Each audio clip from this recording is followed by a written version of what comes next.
The next question comes from Brandon. Thoughts on the 17-game season? What do you think is the perfect balance of preseason and regular season in terms of games? Vish, I'll defer to you on this one again. Yeah, I don't like it. I think that the 17-game season plus the 7 playoff teams, I think it automatically favors whoever gets the number 1 seed. I don't see any possibility of anyone who doesn't get the number 1 seed and has a bye before week 10 going to the Super Bowl. And here's why. It's just too much football in a row. If you have a week 6 bye and you have this stacked roster and you end up with the number 2 seed, guess what, Blake? You're not winning the Super Bowl that year. Because there's no way teams are going to be able to travel and go through that brutal schedule of 10 straight weeks of football because you play the 6 through 17. That's 11 straight weeks of football. Then you have to play the wild card game. Then you have to play the divisional game. And then a championship game, if you get there, of which the championship game will most likely be on the road and you're the number 2 seed. It's just an impossible ask to me. I really hate it. I think it's bad for the players. I think the NFL has screwed them over. I think with earlier buys and you're adding a week and adding a playoff team and removing an extra bye, I think it's bad. I think with this format, they should have just cut one weekend off. After the season, there should just be 1 week bye for everybody. That's how I look at it. I do not think this was smart. I think the collective bargaining agreement, I still can't believe the players signed this particular iteration of it. I think it's very poor for them. And, yeah, in terms of balance, I thought the old balance was great. 16 games, 6 playoff teams. I thought it was probably as fair as you can get, but, more games equals more money. So, yeah, I partially agree, partially disagree. If they were going to keep it how it was, I thought that was perfect. 16 games, you play 4 from your division, 6 division games, 4 from another division in your conference, 4 from another division outside your conference, and then just the team that lined up with you in the standings from those other divisions. That makes so much sense. It's so perfect. The schedules align so well. And then also with the stats, I don't know how, is 4,000 yards going to be the metric now, or is it going to be 4,200? Is rushing and receiving going to be 1,000 yards, or is it going to be 1,100?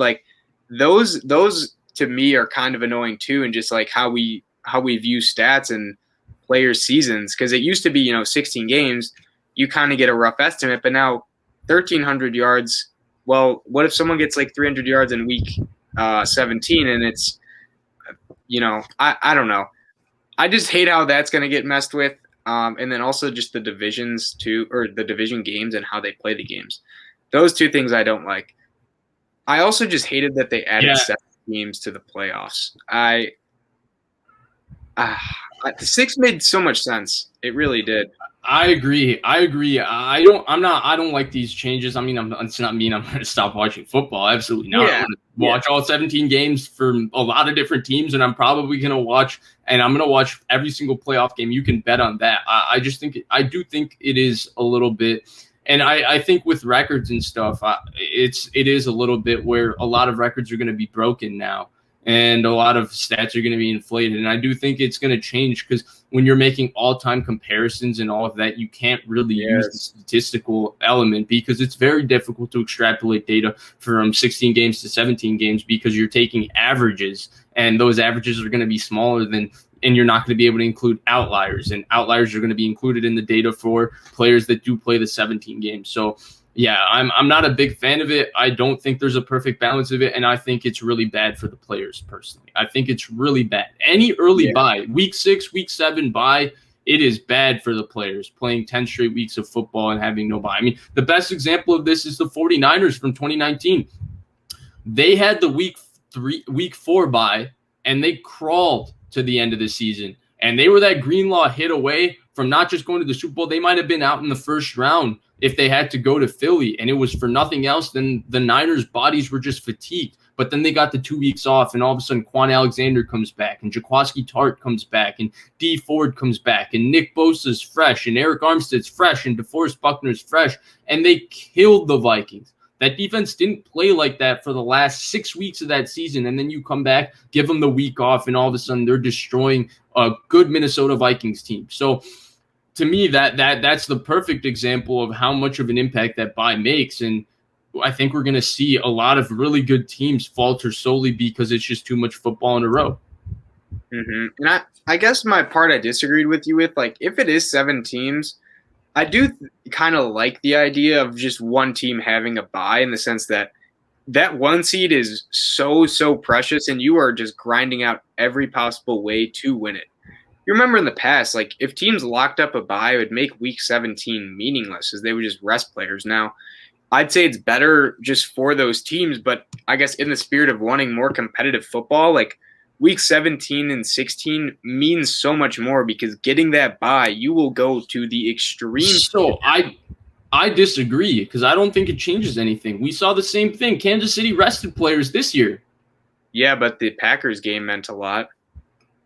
That's true, but I mean, there was 3 teams that could have possibly got the 1 seed. Yeah, but I still think that but there could be, if you remember 2011, the Packers, the Saints, and the 49ers, the Packers locked up 15-1. They rested, played Matt Flynn. He had 6 touchdowns in the game, and he got a big contract from Seattle. But the Niners-Saints game for that 2 seed, the Niners week 6, 17 game was every bit as important as the Saints game, because they both finished 13-3. So to me, it's going to remain similar. I think that only 1 or 2 teams are still going to have a shot for the bye, and it'll be as competitive as it's been personally. But I think that's a fair way to look at it. I just don't think it's worth enough to do this, make this change and put that on the players. I agree. Like, I think the old system was better. I think the fact that there is only one seed does make it, I guess, more.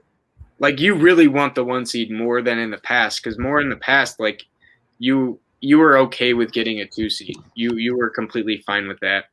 But we'll see how it ends up. I mean, this year the number 1 seed in the NFC didn't go. The number 1 seed in the AFC did go. So we'll see how it does shake up. But that's a good question. I think we both like the 16-game season more. And to your point, the collective bargaining agreement, I'm with you. I cannot believe the players actually did sign that. Because if you think about it, it could end up being 2 more games if you become the 7th seed. So, and that is a lot of wear and tear. So all of that for getting some drugs free, I don't know. I'm not a player, so I can't really speak to that. But from an outsider's perspective, it does seem like they did get the short end of the stick in some ways. Now, this could mean contracts will be bigger, though, because there will be more revenue in the league. So that, in that sense, contracts might be bigger. But my thing is that, from my perspective, those things should happen for the players without them having to sacrifice. Yeah, like, you shouldn't have to put in that extra for bigger contracts in this case. To me, the normal growth of rate of inflation and all of that, these contracts should grow for these players.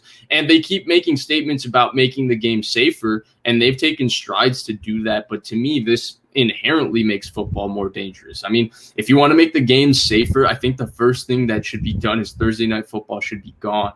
But Thursday night football exists. I mean, look at the 49ers this year. They have a scheduled Thursday night game loss.